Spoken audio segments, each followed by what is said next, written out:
The State of Real Estate with your host, Gerry Lantain. Indeed, that is me. Welcome to the show. Today's episode is a very interesting one on the electrification of things. We'll be speaking with Chad Schoppel from Ambient Air and HVAC Design Inc. So, today's market report, because that's what we're going to hit you with first. So, the average price of a home, we're going to be comparing the stats from January 2021 to January 2022, and these are brought to you by the Lakeland Association of Realtors. The average price of homes in Muskoka is up by 10.4% over last January. New listings are down by 21.5%. That's a pretty big chunk, so that means there's not a lot of homes coming on the market right now. The total inventory is down by 32.9%, which is even worse. That means there's hardly anything available for people to buy right now. Actual sales are also down by about 20.7%, but I'm wondering if that's because there's so little inventory available or if people have kind of got buyer burnout. The percentage of the original price is up by 1.3%, which means last January people were getting about 100% of their asking price. This January, they're getting 101.3% of their asking price, of their original price, that is. And days on the market, the telltale sign of how hot the market really is. It takes 12 days to sell a home on average in Muskoka. Last January, it took 12 days as well. Now, that was after COVID. If you look at pre-COVID 2020, January 2020, it took 50 days to sell a home. So there is a frenzy out there. It is a seller's market. It will continue to be a seller's market until more properties come up on the market. That's the market report. Have a great day. We'll be back with Chad Schoppel.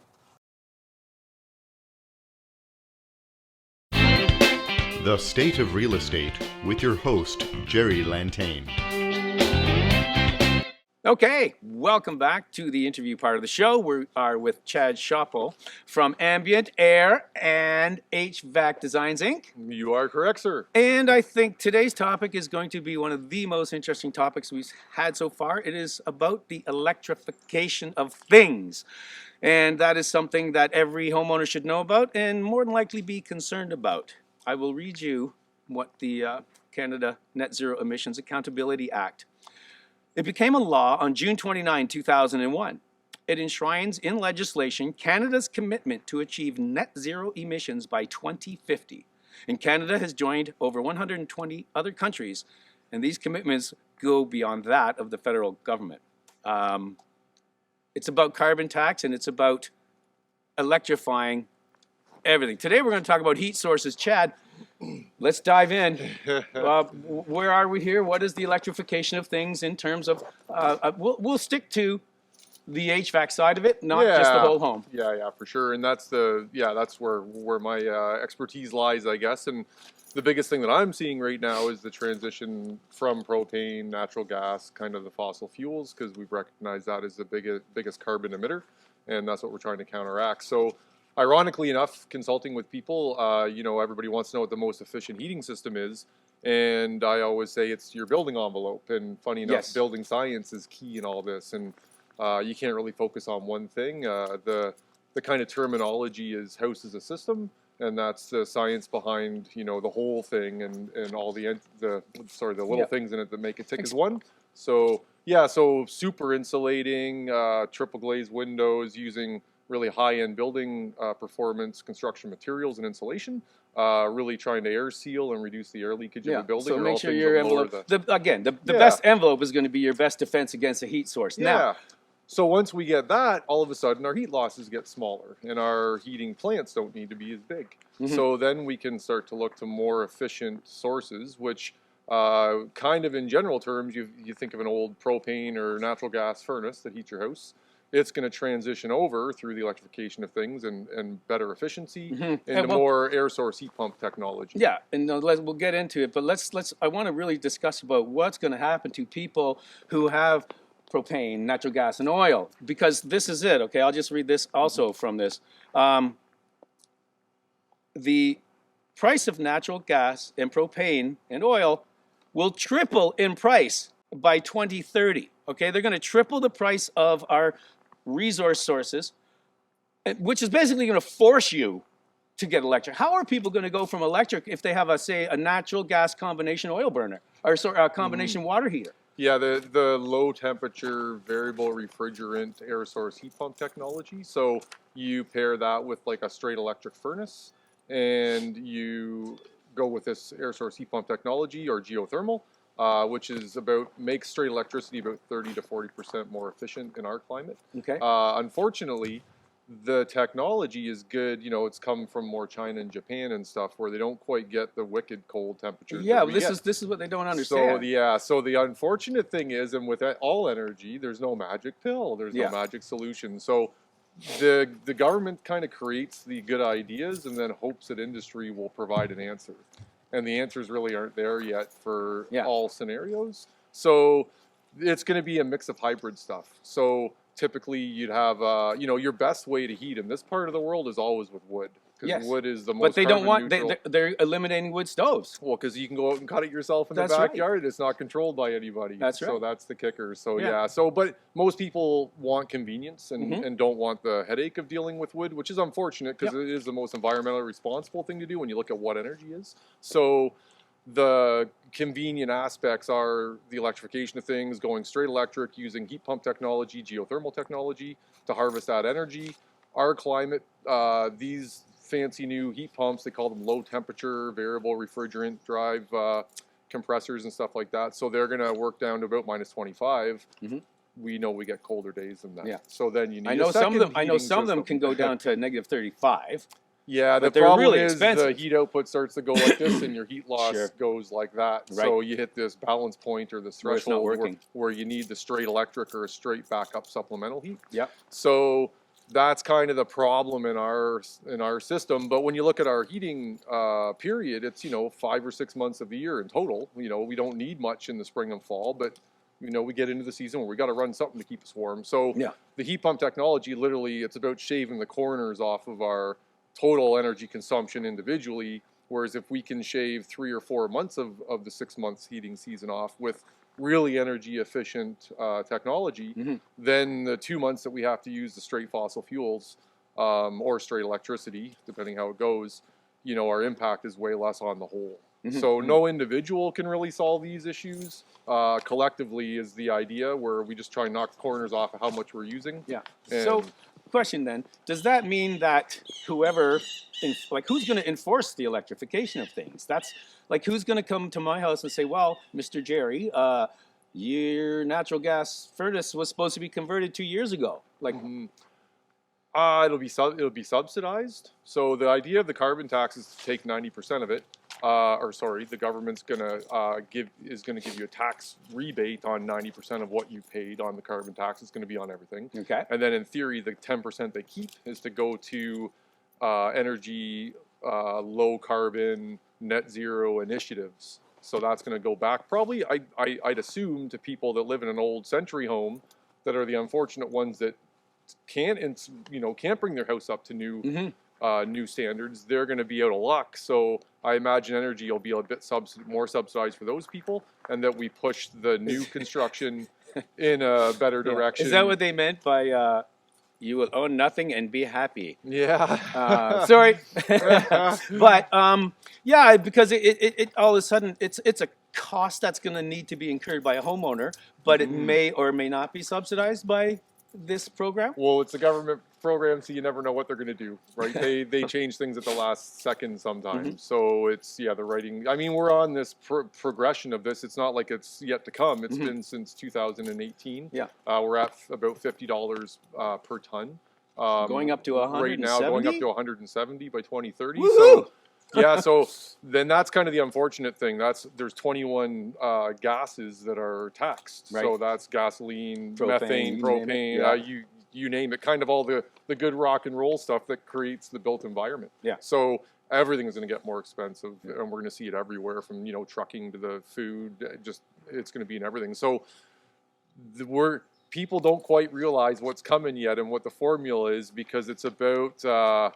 We've kind of overdone it. We built this city on rock and roll, which is fossil fuels. And, 1 acre of bush lot is equivalent to about 40 barrels of oil. Wow. So you can kind of put it in those contexts. So there's, hundreds of millions of BTUs of energy in an acre of woodlot. So Yeah, but it's about putting that energy to use properly, and we haven't done that up to this point. So everything's going to have to get smaller. Right. We're going to have to be okay with a little less. We're going to have to make things way more efficient, and that's going to be the evolution that we need to go on. And we kind of, to me, it doesn't even feel like we've really started that journey. I see in my business niche individuals that get it and take it on themselves to do that, Yep. but it's definitely not the norm yet. But I can see the ball starting to roll, which is exciting. Perfect. Okay. Yep, great. The State of Real Estate with your host, Gerry Lantain. Welcome back to the show. The Electrification of Things is the episode. We're trying to deal with mostly HVAC questions about homes, heating and heating and Air conditioning, yes, thank you very ventilation, much, HVAC. Chad Schoppel. So, alternative. I want to talk about two things. How would two separate topics? So I'll come back with the question: how would we retrofit our particular devices now to make them electric? And the second question we'll ask in this last half of the interview is, what electric devices are out there that can be used as an efficient heat source for electric heat source, and are there any sort of new things developing that we haven't seen come to market? Yep. So let's start with, how do we retrofit? Yeah, so that's a neat one, and a lot of people, you'll start to hear this term in being used more. It's called future proofing. So future proofing is about just that. It's about saying, okay, because we have a long-term goal here with climate change and reducing our carbon footprint. So it's about knowing that, and that we can't just do it tomorrow. So it's about looking at what we can do today, what materials are affordable, what we can actually reasonably achieve with what's around us right now, and then to know what our ultimate goal is. So the future proofing is about maybe if you're putting a new thinking, How do I future proof my natural gas furnace today? The easiest way you could do that, if you were going to replace it and you had an air conditioner or wanted air conditioning, would be to add an air source heat pump to your furnace system. Your existing Can I add it system. to? I can add it to the existing. I Yeah, don't have it's to replace re. Central air conditioner. It looks exactly the same as a central air conditioner. It's just got some more fancy controls. It's a modular device that can add on to any forced air heating system, ductwork system. So an air source heat pump is going to give you that 200 to 300% efficient heating at the shoulder seasons, down to freezing, And that's for -5. forced air furnaces? For forced air furnaces. Okay. They do make standalone ones that they call them split systems, and they can be installed again solely on their own, and they have this system can be hooked up with propane, natural gas, and Yep. or oil in Yep. conjunction with, or does it have to replace it? any forced air system that can be added on to in conjunction with what you have now. And will the electrification of things allow for a combination of uses, or are they going to eliminate the fuels? It'll have to be a combination of, it'll be probably straight electric, but it'll be straight electric elements like a conventional electric heater with heat pump technology added on. Technically two different things, but both straight electric heat. But you can mix and match stuff for sure. Okay, what about all those people whose homes have in-floor heating and work on combination boilers or boilers because it's a natural gas heat source, the water comes through, heats it up immediately. Yep. Can electric heat it that well? Yeah. Well, and that's something to clarify too, is that we talk about efficiency and then we talk about economics. So electric heat is always 100% efficient. Heat is the byproduct of movement and friction and atomic vibration, and that's energy flowing through a wire or a resistive element. So funny enough, heating hot water is the most electricity is the most efficient way to heat it, because you have an electric heating element immersed in the fluid that you're trying to heat. So really, really good. So there are straight electric boilers. There are air to water air source heat pump boilers. So they're neat where they wouldn't hook onto a forced air system. They actually have a glycol or a fluid in the heat pump unit, and they pump into a big thermal storage tank, and that storage tank is what feeds your radiant So then, for the heating most system part, something. every home in Canada right now will be able to be converted, not replaced. Yes, any home right now could have those add-ons. Well, heat-wise, we're talking heat source. Could be replaced or retrofitted to have those efficiency add-ons. Yep. Now, my wife and I have a natural gas forced air furnace. We are climate just hypothetically, we are very concerned about our climate and we want to do something now to make that change, to future-proof today. Yep. What electric heat sources are there available to us today?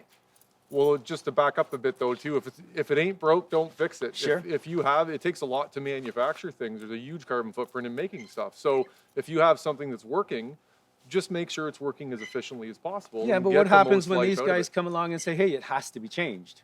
Well, yeah, if they're going to pull that, I just wouldn't do it. You just use what you have until it needs to be changed. That's So, valuing the resource the best. as a- So if you want to make what you have today, your natural gas furnace work the best today, I'd say it's working. If it's working fine and you're doing the regular maintenance, changing your filters, all that stuff, that's the problem. Most people focus on that. Don't focus on that. Focus on maybe my windows need to be replaced. Maybe the seals on my door are leaking and cold air is drafting in constantly. Well, then my furnace has to run more. I'm using more fuel to offset that. So again, we got to turn our direction to what that furnace is heating. And we want the envelope of that heated space to be as efficient as possible. And with some simple air sealing techniques, you can actually really bring that heat loss down a lot in older buildings. Yeah.